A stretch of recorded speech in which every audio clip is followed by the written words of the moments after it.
What's going on, ladies and gentlemen of YouTube? Classic Game Freak here with, a pickups video. So, I got a couple of things that are worth mentioning, and I wanted to share them with you guys because I said I would. First off, I gotta say, this is non-gaming related. I actually picked up this jacket. Was originally $140 and went back and sure enough, discounted $35. So yeah, I'm really happy about that. Next winter will be a very warm one, and it looks pretty good. So I'm gonna wear it this whole video. So now it's on to the games. I've only got 3, but they're actually big ones. So let's get into it, see what games I got. First up, on the PlayStation 4, this just released, and I'm already halfway through it. And I can't believe how addicting it is, but I'm talking about Infamous Second Son. This game is fantastic. You play as a character named Delson Rowe. You're kind of given these special powers of smoke, I believe, is what it's considered in the game. But you get these powers just by touching someone, and he's got a little bit of a vendetta to deal with. He's got to settle the score. So he just wants to grow his powers. He's got a sheriff brother that's always kind of telling him not to grow his powers and blah, blah, blah. Game's great. The graphics are amazing. And I'm halfway through the game and like it doesn't feel like it. Like I keep playing the game and keep wanting more and more, and I find myself hours at a time right in front of my TV, and that's a rarity for me.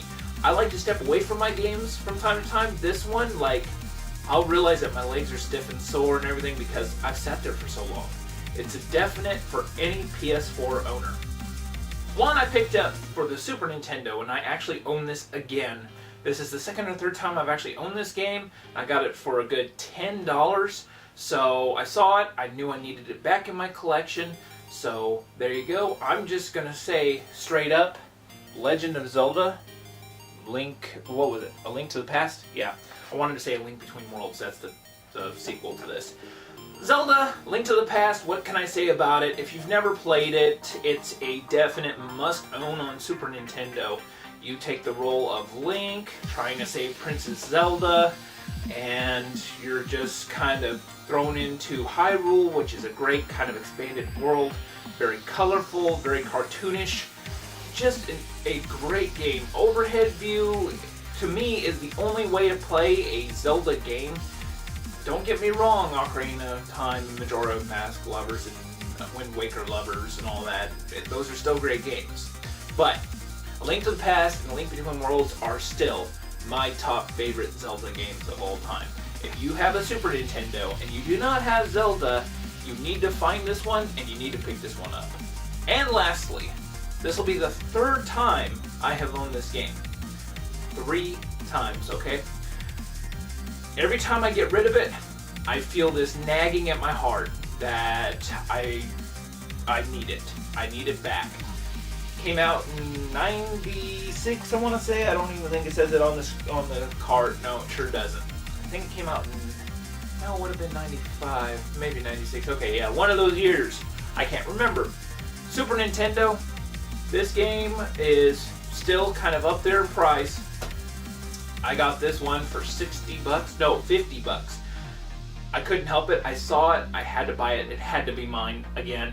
And this time, it's going to take some prying to get this out of my hands. The game I'm talking about is Chrono Trigger. It's a little hard to see. The graphics are kind of small on the cartridge itself because there's so much going on, okay? There's a lot going on there. It's by the same artist that did Dragon Ball Z, so Chrono really looks kind of like he's a Saiyan.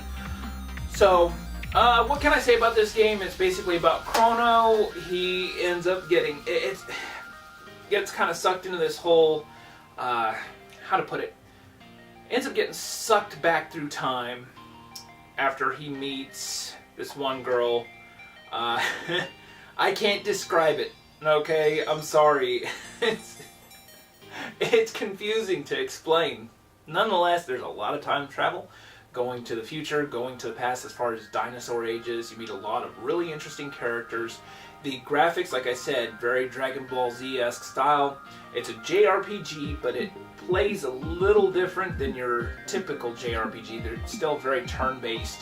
But to me, if you were to take a JRPG and put a little bit of a Zelda spin on it, that's the way I would consider it. I mean, you still don't attack freely like you would in Zelda, but the graphics and the way the JRPG battles are set up reminds me of Zelda to a certain degree. It's a great game, very colorful, very bright. The story keeps you engaged, and once again, it's one of those must-own titles for the Super Nintendo. And there you have it. There's my pickups for whenever, since my last pickups, and then my next pickups after that. Thank you for watching. This weekend is Super BitCon in Oklahoma City. I'm telling you, if you're in the Oklahoma City area, if you're in Oklahoma, maybe North Texas, come out to this. They're hoping to have over 1,000 attendees. Been watching the Facebook page really closely. I'm really excited for this. I live way in the boonies, and I'm going to end up driving that just to get there, to have a good time, play some of them arcade games, see some of the panels, see the game chasers, and to buy a crap ton of games. Like, I have money set aside for this, and I cannot wait to see what games I can get my hands on. To be quite honest, I'm hoping for my holy grail, which is Snatcher on the Sega CD. We'll see. So, thanks for watching. Keep on coming back and checking me out. More content coming soon. I'll talk to you all then. Cheers.